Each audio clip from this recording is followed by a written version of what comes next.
Hello and a warm welcome. You've joined us on Commodity Central today on ET Now. I'm Ashesha Advaryu, and today let's put the spotlight on India's rare earth industry. In fact, not just India, global as well.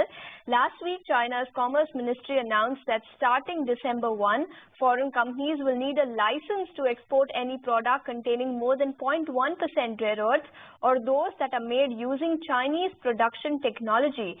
This move has already sparked a reaction from Washington, with US President Donald Trump imposing an additional 100% tariff on China and restricting US software exports. Remember, China produces nearly 70 to 80% of the world's processed rare earth and rare earth magnets, which are crucial for industries ranging from tech and autos to defense. To understand how soon could these supply chain pressures ease, we are now joined by Rohit Tandon, Fund Manager at Kotak Mahindra AMC. Mr. Tandon, thank you so much for taking your time out and joining us here on ET Now. India too has rare earth reserves, right? But the supply chain and the technological know-how is something that India and several other countries don't have. Given how the situation is evolving in the global market, how soon do you expect the fight to end, and how do you expect this to shape up going forward?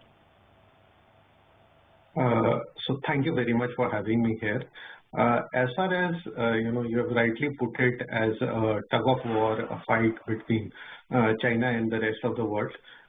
We should remember that China has supremacy in rare earths. As you mentioned, 70% of the production of magnets happen.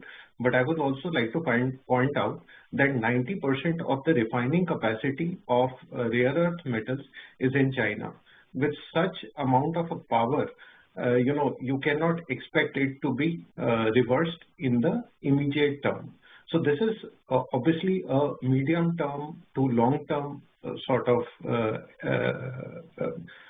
work that all of us will have to do. India has made a good start with the National Rare Earths Mission, which has started this year. And around that, one is getting reports of a PLI. One is hearing about, increased traction among companies to set up a refining capacity. The combination of strategy and economics is what will dictate what happens in the rest of the world. But I guess people are now very focused that the strategy of this oblique geopolitical effects of this particular impact have to be met. Understood. And since you also spoke about the National Critical Mineral Mission that the Government of India has launched, do you think the measures that have been announced by the government so far will be sufficient? I understand the gestation period is as long as about 5 to 7 years to actually fructify, but any kind of additional government support that you think the government should go ahead with going forward? So, it is a variety of measures that will take us there. So if we are, dialing back into how China became, so powerful, one would have to go to the sheets that were laid in the early 1990s, when China decided that they have to be the numero uno as far as rare earths is concerned.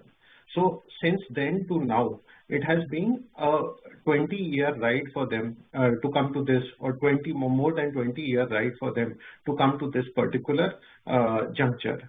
Also, in this period, they have built up several amount of IPs and know-hows of how refining should happen. Because this is a very fine thing that we are talking about. It is not just refining iron or refining gold. It is much, much more, minute, if I would say. So, from that perspective, this is a welcome move. It is the start of something, but there would be several more incentives and encouragement that would be required to, meet at least a large part of our domestic requirement. Understood. So government support will be required in addition to what the government has already been doing. But apart from India, several countries globally have reserves, and most of these countries are trying to work a way out of this problem. Which country do you think will win the battle, and which other countries will probably add more rare earth minerals and magnets to the global fund that we have?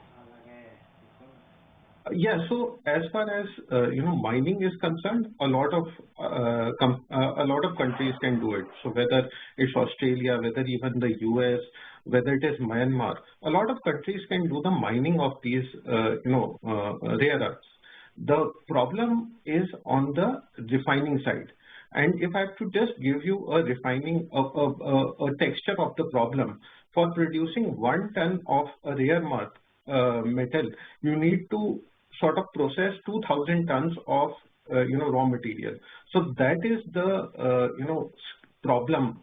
It is not so much at the mining level; it is more at the refining level, and that would require incentives, encouragement by a lot of governments and a lot of private money also coming into building these sort of capacities. So yes, it is something that might not happen in the short term, but over the medium to long term, one would see some sort of attraction. Most of the countries, we are seeing the US taking a lead and pushing some countries into, increasing their mining capacities. I guess one would have to see the results of that. And the results would become clear, I think, in the next couple of years. All right. So that's the view coming in on where the rare earth industry is headed and which country perhaps will win the battle. Mr. Tandon, thank you so much for taking your time out and joining us here today on ET Now. Thanks so much. Mutual fund investments are subject to market risks. Read all scheme-related documents carefully.